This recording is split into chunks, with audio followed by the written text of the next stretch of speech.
Dire que les parents sont responsables de la santé de leurs enfants. C'est-à-dire qu'aujourd'hui, il est de devoir des parents de doter leur enfant la meilleure flore intestinale possible, autant qu'on leur ouvre un compte sur carnet pour assurer leurs études supérieures plus tard. Et donc, c'est une nécessité.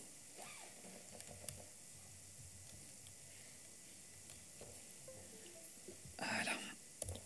Donc, on va parler un tout petit peu de cette naissance du microbiote parce qu'il est très très important de montrer que les dés sont joués dès la naissance. Et on va surtout parler des facteurs influençant son développement. Et là, je vais m'étaler sur quelque chose d'essentiel que je n'avais pas très bien développé la dernière fois, et on a fait beaucoup de demandes sur ça, c'est la prise d'antibiotiques jeunes et son impact sur les maladies futures. Vous allez voir, les études sont très poussées sur ça. On va parler de dysbiose. On va parler de quelques nouveaux concepts. Au-delà du symbiotique, maintenant, on parle du postbiotique. Et puis, on va passer une petite revue de littérature sur les différentes applications cliniques. J'en ai ajouté quelques-unes, comme l'hyperactivité. On voit qu'aujourd'hui, même l'hyperactivité, elle a des intérêts avec la flore intestinale. Donc, le microbiote, on sait que ces 2 dernières années, il y a une explosion de connaissances. Pourquoi? Parce que les nouvelles technologies qui ont été faites dans les laboratoires nous ont permis de savoir mieux. Aujourd'hui, on sait que c'est 10 puissance 14, c'est 1000 milliards de cellules, et c'est 10 fois plus de bactéries que de cellules que nous avons dans le corps. Donc, finalement, on est à 90% bactériens et 10% humains. On sait qu'il y a entre 800 et 1000 espèces. Et donc, juste le tiers est commun à tous, et chacun de nous a 2 tiers propres à nous. Et donc, du coup, c'est comme une empreinte génétique. Donc, le microbiote, le bébé est stérile dans le ventre de sa maman. À la naissance, il est plongé dans un monde bactérien riche et varié, et la colonisation se fait dès qu'il traverse la filière génitale, puis cutanée, puis environnementale. Et donc, la première bactérie, c'est des colibacilles, puis c'est du streptocoque, et puis c'est les fameuses bifidobactéries qui ont énormément de bénéfices sur la santé de l'être humain. À partir du 3e jour, c'est en fonction du mode d'alimentation. Quand c'est le sain et c'est le meilleur, c'est les bifidobactéries et les lactobacilles. Quand c'est des préparations lactées, le biberon stérile, c'est plutôt les bactéroïdes, les entérobactéries et la clostridie. Et ce n'est pas pareil pour la santé.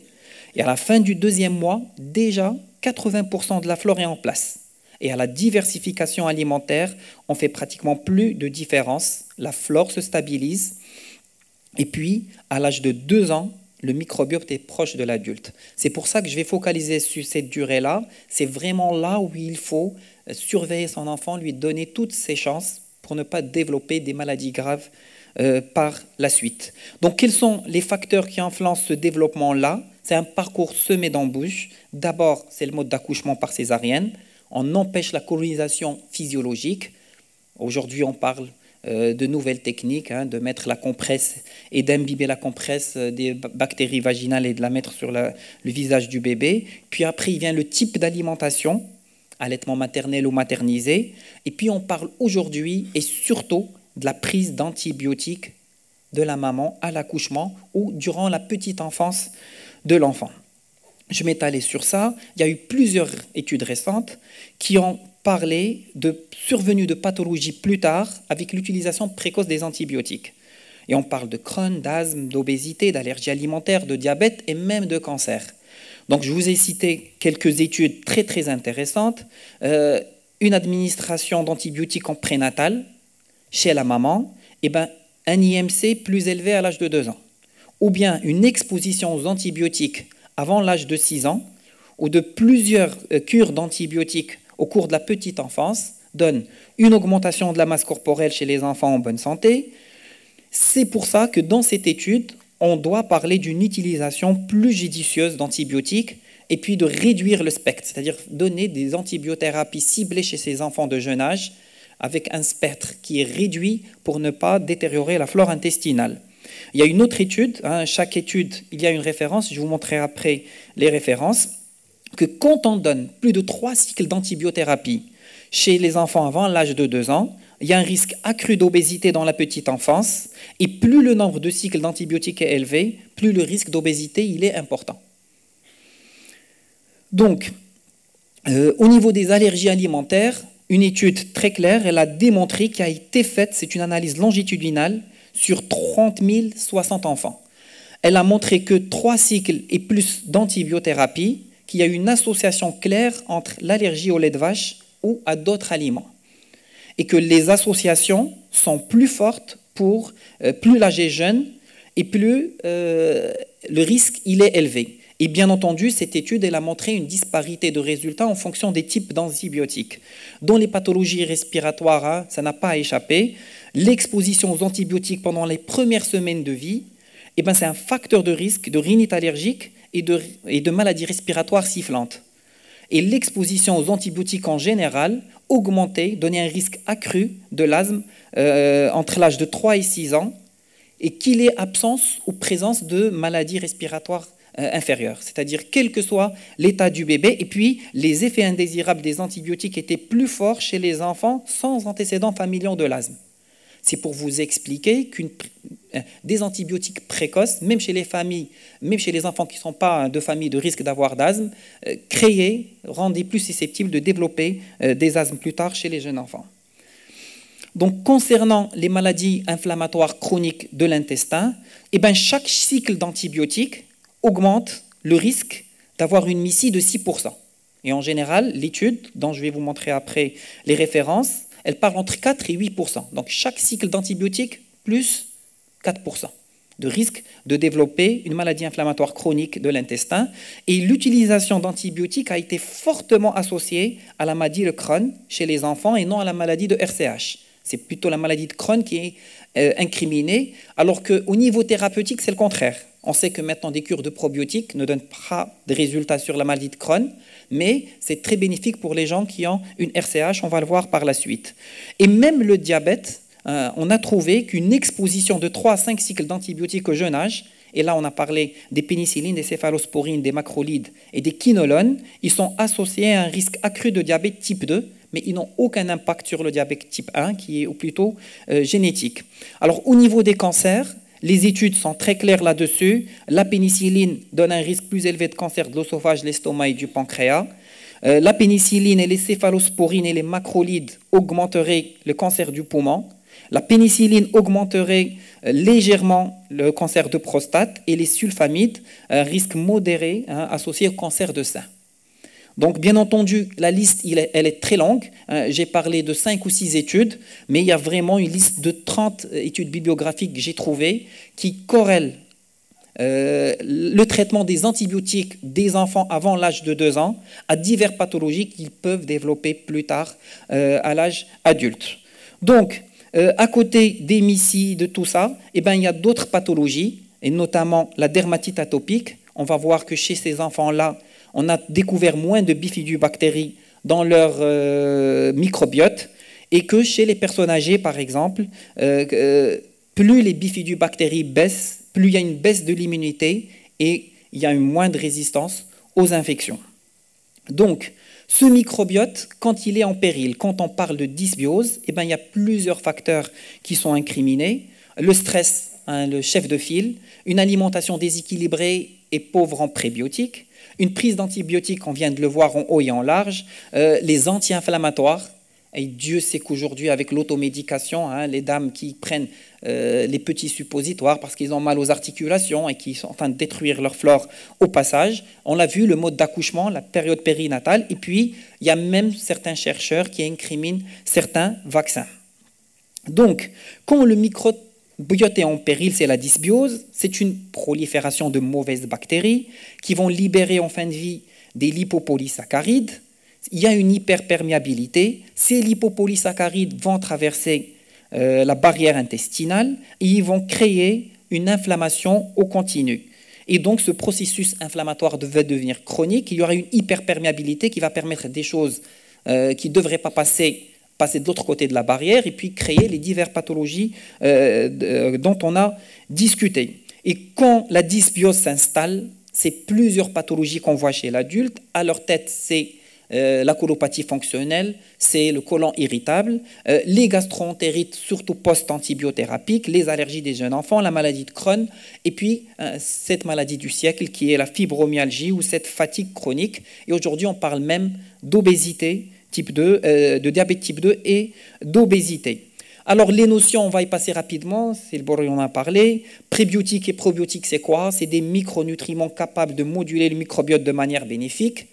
Prébiotiques, c'est la nourriture des probiotiques. Ce sont des fibres d'oligofructane qui sont non digestibles et qui vont permettre aux bonnes bactéries de se nourrir. Où est-ce qu'on les trouve? Dans des aliments, la banane en chef de file, les asperges, l'ail, l'oignon, les salsifis. Et puis, on les trouve aussi dans la pomme de terre bouillie et refroidie. C'est très riche en amidons résistants, qui sont très très riches en prébiotiques. Les probiotiques, c'est quoi? C'est ces bactéries vivantes qui nous permettent de restaurer, de réparer la flore. On va le voir tout à l'heure quand on va parler d'obésité. On le trouve entre autres dans le kéfir et surtout aujourd'hui, on le trouve dans plusieurs préparations pharmaceutiques qui nous permettent de guérir certaines pathologies. Donc, aujourd'hui, on parle de nouvelles notions. On parle de notion de symbiotique. C'est quoi? C'est probiotique plus prébiotique, tout simplement. Et aujourd'hui, moi je viens de le découvrir avec mon ami Bour quand on était à Paris, on parle aujourd'hui de postbiotiques. C'est quoi les postbiotiques? Ce sont des facteurs solubles, c'est soit des produits, soit des métabolites qui sont soit sécrétés par la bactérie vivante ou libérés après la lyse bactérienne. Et vous allez voir que même pour les métabolites, on a trouvé des applications cliniques. Et c'est incroyable. Donc, on va passer en revue les différentes applications cliniques pour demain, et demain, on va traiter tout avec des bactéries. Il y aura telle bactérie pour l'obésité, telle bactérie pour l'autisme, telle bactérie pour l'Alzheimer, vous allez voir. Bon, ça reste, il y a encore des années avant qu'on arrive à ça, mais on est en pleine effervescence et évolution.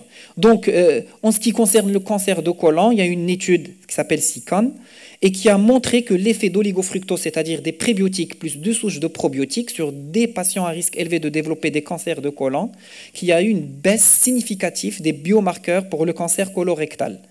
Donc, dans les diarrhées aiguës, ça on le sait déjà, une utilisation de certaines souches de probiotiques réduisait la sévérité et la durée de la maladie diarrhéique chez l'enfant. Et il y a eu plusieurs méta-analyses et d'essais cliniques contrôlés publiés qui montraient que c'était d'une efficacité certaine et d'une innocuité certaine, et que ce soit dans les gastro-entérites virales ou bactériennes, pareil. Et donc les diarrhées associées aux antibiotiques, on a parlé de 2 souches, le Lactobacillus rhamnosus et du fameux Saccharomyces boulardii, qui réduisaient l'incidence et la sévérité des diarrhées aiguës. Donc déjà en 2004, l'étude elle a montré qu'on réduisait la durée de la diarrhée de 30 heures environ, qu'on réduisait le nombre de selles diarrhéiques d'1,5 fois la deuxième journée et d'1,3 fois dès la troisième journée. Et que finalement, on réduisait presque de moitié, à un risque relatif de 0,66, que la diarrhée persiste au-delà des 3 jours. Ce qui est important surtout pour les enfants, et on sait le grand problème de déshydratation suite à la diarrhée. Cette étude, elle va parler plus du Boulardii, on l'a vu, et du LGG, qu'une antibiothérapie accompagnée à une antibiothérapie, ça réduisait le risque de faire des diarrhées. Et donc, ça ne coûte pas cher, et il faut toujours penser à associer des probiotiques quand vous donnez, parce que des fois on est obligé, il y a de la fièvre, il y a une infection, on ne va pas jouer avec la santé de cet enfant, mais quand il faut donner un antibiotique, il faut toujours avoir le réflexe d'accompagner au moins par le Boulardii. Ça ne coûte pas cher et ça permet de préserver la flore intestinale. Donc, aujourd'hui, on trouve même des applications dans l'éradication d'Helicobacter pylori, et on sait très très bien qu'il y a des souches de lactobacilles et de bifidobactéries qui vont réduire les effets secondaires à la thérapie d'antibiotiques. On sait qu'aujourd'hui, le nouveau protocole, c'est 3 antibiotiques pendant 14 jours. C'est lourd pour le tube digestif et ça augmente la compliance du patient au traitement. Il y a eu une méta-analyse récente qui englobe 14 essais randomisés. Et quand on donne un traitement antibiotique, quand on donne des probiotiques avec le traitement antibiotique d'éradication d'Helicobacter pylori, on augmentait le taux d'éradication. Donc, il y a eu même une étude qui a été faite pour le Saccharomyces boulardii. Et elle a montré qu'il y a une optimisation du taux d'éradication et une réduction des effets indésirables. Et aujourd'hui, les choses sont parties plus loin, c'est-à-dire qu'on a trouvé un probiotique spécifique qui s'appelle le Lactobacillus reuteri et qui forme ce qu'on appelle un pylopasse, c'est-à-dire qu'il forme un agrégat avec l'Helicobacter pylori qu'il élimine par voie fécale et que ça diminue la charge bactérienne de l'Helicobacter pylori, ça éradique la bactérie entre 10 à 50%, hein, ça dépend des sujets, et que ça renforce l'efficacité des tri- et des quadrithérapies. Et ça, c'est des études qui datent de 2013 et de 2014. Et puis, ce type de bactérie est en vente maintenant dans nos pharmacies au Maroc. Au niveau des allergies, et donc on va parler un tout petit peu de prévention de dermatite atopique, il y a eu certaines études qui sont assez intéressantes, et dans une qui a été publiée en 2001 et en 2003, qui ont montré, c'est une étude randomisée en double aveugle, et qui ont montré qu'une supplémentation des mères enceintes dans les familles atopiques avec lactobacillus, entre 4 et 6 semaines avant l'accouchement, et durant les 6 premiers mois de l'allaitement, réduisait de moitié les dermatites atopiques chez les familles à risque, chez les enfants qui avaient des risques de faire des dermatites atopiques. Ce n'est pas rien. Et donc, comme quoi, hein, la flore, elle a son rôle à jouer. Ça, c'était une étude qui a été publiée dans le Lancet. Les réponses immunitaires, c'est pareil. Vous allez voir que j'ai trouvé une étude assez intéressante. Hein, je vais passer rapidement pour vous montrer que, en donnant du lactobacillus, en même temps qu'on a fait une vaccination anti-rotavirus, eh ben, regardez la différence d'immunisation entre le placebo et le lactobacillus. On est à 0,6 et on est à 4,3. C'est-à-dire que l'administration de ce lactobacillus améliore l'efficacité de la vaccination anti-rotavirus par voie orale, par exemple. Et donc, on va parler un peu d'hémicie. Donc, comme je vous ai expliqué, il y a des études qui prouvent que c'est bien de donner une cure de probiotiques quand on a le RCH, mais le Crohn, c'est très décevant. Jusqu'à aujourd'hui, hein, il n'y a pas d'intérêt à donner des probiotiques dans la maladie de Crohn. Par contre, dans le syndrome irritable de côlon, tout est à jouer. Bon, c'est plurifactoriel, c'est des mécanismes qui sont mal compris. On va passer tout ça. Et donc, quel est l'argument de choc qui relie les deux? On sait maintenant pertinemment que quand on a une colopathie fonctionnelle, un syndrome irritable du côlon, on a une pullulation microbienne. C'est-à-dire on a 3 fois plus de mauvaises bactéries dans le côlon. On peut faire des tests respiratoires pour le savoir. Et on voit très très bien le pic de mauvaises bactéries quand on a un syndrome irritable du côlon par rapport à la norme. Et ce pic de mauvaises bactéries, cette pullulation microbienne, rend les sucres indigestes. Et c'est cette indigestion des sucres qui va produire les gaz qui nous donnent ces désagréments. Et bien sûr, l'hyperperméabilité, et bien sûr, il y a une hypersensibilité viscérale qui font que j'ai des gaz, j'ai des douleurs. Et les pathologies liées au côlon irritable sont liées à plusieurs autres syndromes, le syndrome de fatigue chronique, la fibromyalgie, les dysparonémies, même les douleurs de règles chez les femmes, les vesies irritables, hein, vu la pression des gaz qu'il y a à l'intérieur, et j'en passe. Et donc, comment on traite? Eh bien, ça commence par un régime alimentaire. Je dois enlever tout ce qui va me donner des ballonnements, les douleurs et les troubles de transit. Ça se résume en un seul mot, les sucres. Parce que quand on a un syndrome irritable de l'intestin, c'est le sucre qu'on n'arrive pas à absorber qui donne les gaz. Donc il faut enlever le sucre. Donc, حيد الخضر وحيد اللي تيدير الغاز وحيد العدس وحيد اللوبيا. Non, c'est le sucre. Et ensuite, il y a des pistes de traitement. Il y a même des études qui parlent d'un antibiotique qui s'appelle la rifaximine, qui a large spectre, qui est faiblement absorbé, et le traitement de 14 jours montre que son effet persiste 18 semaines chez le tiers des patients. Mais bon, je vais tuer les mauvaises bactéries, mais qu'en est-il des bonnes? Est-ce qu'il faut le donner et l'accompagner d'un probiotique? Donc, moi, je ne suis pas tellement pour cette stratégie, mais par contre, je suis pour donner un symbiotique pour traiter le syndrome irritable du côlon. Et les études, ils l'ont montré, il y a moins de ballonnements, il y a moins de douleurs, et c'est une efficacité meilleure. L'étude a été plus probante avec une souche qui s'appelle le Bifidobacterium infantis. Donc, l'obésité, eh ben oui, elle n'a pas échappé aux probiotiques. On sait que nos cellules se nourrissent des choses qu'on ne digère pas. On appelle ça des acides gras à chaîne courte. Et parmi ces acides gras à chaîne courte, il y a les brûlates. C'est les bonnes fibres. Pourquoi? Parce que ces brûlates, eh ben, ils vont produire 2 choses. Le GLP-1 qui donne la satiété et les GLP-2 qui réduisent l'hyperperméabilité. Et ça permet d'avoir un intestin imperméable et en bonne santé. Par contre, les mauvaises fibres, elles vont produire ce qu'on appelle les acétates et les propionates, et cela il va favoriser plutôt l'hyperperméabilité et la prise de poids. Donc voilà le lien entre les deux. Et donc l'obésité, on peut la résumer en deux facteurs avec la flore intestinale. D'abord la nature des fibres qu'on mange. Est-ce qu'on va manger plus de butyrate pour faire des fructanes, c'est-à-dire ce dont le professeur Lebour a parlé, les artichauts, le pissenlit, les navets, l'oignon, les viandes blanches qui sont riches en polyphénols, etc. Et les amidons résistants, on parle de la pomme de terre bouillie et refroidie, ou on va manger les mauvaises bactéries, les mauvaises fibres. Et puis deux, la composition de la flore. C'est-à-dire qu'aujourd'hui, en fonction, est-ce que vous avez beaucoup de bifidobactéries ou pas, vous êtes prédisposé à grossir au même plat. Et donc, ça explique qu'avec votre camarade, vous mangez la même chose, et bien il ne prend pas 1 gramme et vous grossissez. Et donc, ça dépend du taux de bifidobactéries que vous avez dans votre corps. Aujourd'hui, on parle d'Archemisia municiphala. Je ne vais pas revenir là-dessus, l'expérience des souris. Le professeur Olbour en a parlé. Les études, ils ont montré que cette bactérie réduisait le développement de la matière grasse, réduisait la résistance à l'insuline et réduisait la dyslipidémie. Donc peut-être que demain, on trouvera un complément alimentaire à base de cette bactérie pour traiter l'obésité. L'autisme, il y a des études très prometteuses et donc on fait un traitement spécial. On va préparer digestivement par la vancomycine pour rendre le tube digestif de l'autiste axénique et en faire une double transplantation fécale à forte dose et puis d'entretien. Et on a remarqué qu'il y a une amélioration des symptômes digestifs et comportementaux et cette amélioration se poursuivait 8 semaines après la fin du traitement. Bon, bien sûr, on ne peut pas refaire ça chaque 2 mois, ce n'est pas normal, parce que l'enfant revient à sa flore d'origine, d'où l'intérêt de donner toutes les chances à vos enfants d'avoir une bonne flore les 1000 premiers jours de vie. Donc voilà une bonne manière de prévenir l'autisme. Après, j'ai ajouté cette diapositive que j'ai trouvée très intéressante, c'est les troubles d'hyperattention qu'on trouve énormément aujourd'hui. Eh bien, il y a une étude très intéressante qui a été faite en Chine sur 51 enfants autistes et 32 témoins, entre 6 et 10 ans.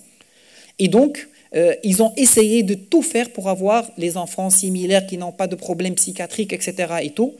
Et donc, ils ont trouvé qu'il n'y avait pas de différence de diversité bactérienne en analysant leurs probiotiques. C'est-à-dire qu'ils ont 4 types de phyla, c'est-à-dire les Firmicus, les bactéroïdes, etc.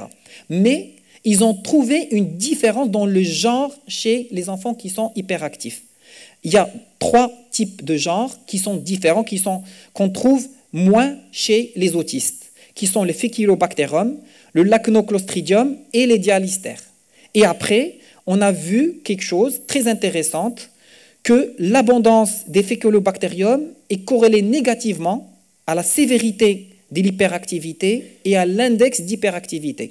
C'est-à-dire que moins il y a ce Faecalibacterium, et plus il y a d'hyperactivité, et plus il y a de sévérité du trouble de l'hyperactivité. Ça ne veut pas dire qu'on va traiter l'hyperactivité avec cette bactérie, mais ça nous dit d'abord prudence à la prescription. Il faut faire une prescription réfléchie, pas d'automédication, d'antibiothérapie, surtout chez le nourrisson. Et puis, dans la prise en charge de ces troubles d'hyperactivité, on va cibler une alimentation qui va rendre notre flore riche en Faecalibacterium, et c'est-à-dire c'est une alimentation méditerranéenne, c'est-à-dire c'est la nôtre. On va revenir aux sources, et puis il faut chercher à réduire l'inflammation intestinale, parce que c'est l'inflammation intestinale qui tue ce type de bonnes bactéries, c'est-à-dire les Faecalibacterium. Donc, prébiotiques et stress, ça, on le sait aujourd'hui. Il y a une étude qui a été publiée dans la revue de Neurosciences qui a montré que 2 groupes de souris, il y en a une qui prend une alimentation riche en probiotiques et l'autre classique, et que les souris dans l'alimentation riche aux prébiotiques résistent mieux au stress et détruisent moins leur flore intestinale. Donc demain, peut-être qu'on va arrêter de donner des anxiolytiques et donner plutôt des prébiotiques pour gérer l'anxiété. Et puis, il y a eu même une étude sur la maladie de Parkinson qui a trouvé que la présence d'alpha-nucléine, qui est l'agrégat de protéines qu'on trouve dans le cerveau chez les gens qui ont de la maladie de Parkinson, était transportée de l'intestin par le nerf vague au cerveau. Et aujourd'hui, quand on fait une transplantation à des souris d'un microbiote fécal d'une maladie de Parkinson, on va voir chez la souris se développer des déficits moteurs et une neuroinflammation, comme chez les gens qui ont Parkinson. La longévité, et là je vais vous parler des postbiotiques. Alors là, c'est vraiment extraordinaire. On a trouvé qu'il y a l'Escherichia coli qui va libérer un polysaccharide qui s'appelle l'acide cholanique. Et ça, c'est un postbiotique. Et via une régulation dynamique mitochondriale, on a remarqué qu'il a un impact sur la longévité. Ça ne veut pas dire qu'on va vivre plus longtemps, mais ça veut dire que c'est un grand potentiel pour favoriser le vieillissement en bonne santé. Et là, on parle de postbiotiques. Ça, c'est nouveau. Hein. Ce n'est pas aujourd'hui qu'on va voir ça. Mais aujourd'hui, on va même commencer à analyser les métabolites de ces bactéries. Et donc, pour conclure, il faut dire que chaque personne est unique et chaque personne a sa prise en charge spécifique. D'où l'intérêt de faire la micronutrition, que soigner son microbiote commence même avant la naissance, que nous, les citadins, on est défavorisés malheureusement, qu'aujourd'hui, on peut même changer ses microbes. On fait de la transplantation fécale, ça marche très très bien dans les diarrhées à clostridie difficiles. Quelles sont les recommandations avec lesquelles je vais finir? Ils sont très simples. Je vais parler de 8 recommandations simples. Pensez-y et repensez avant de prendre des antibiotiques. Quand c'est obligatoire, par prescription médicale, et surtout chez les nourrissons, il faut qu'il soit le spectre le moins large possible. Évitez d'utiliser les produits nettoyants et les produits désinfectants, surtout les produits antibactériens qui sont devenus à la mode. C'est pour les médecins, les infirmiers, les gens qui sont à risque. Mais ce n'est pas dans le savon, dans la salle de bain.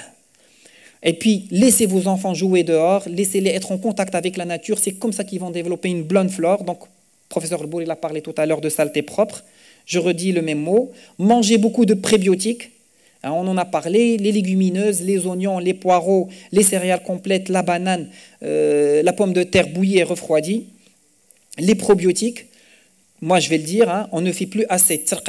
Les petits cornichons, les flif, la marqda, c'est très important, on le faisait avant, aujourd'hui on ne le fait plus. Les fast-foods, c'est même pas la peine que je vous en parle. 15 jours de fast-food suffisent à détruire une flore et ça prend 3 à 6 mois pour la rétablir. Et attention, il ne faut pas abuser des anti-inflammatoires non stéroïdiens, des antibiotiques sans prescription justifiée. Et merci de votre attention.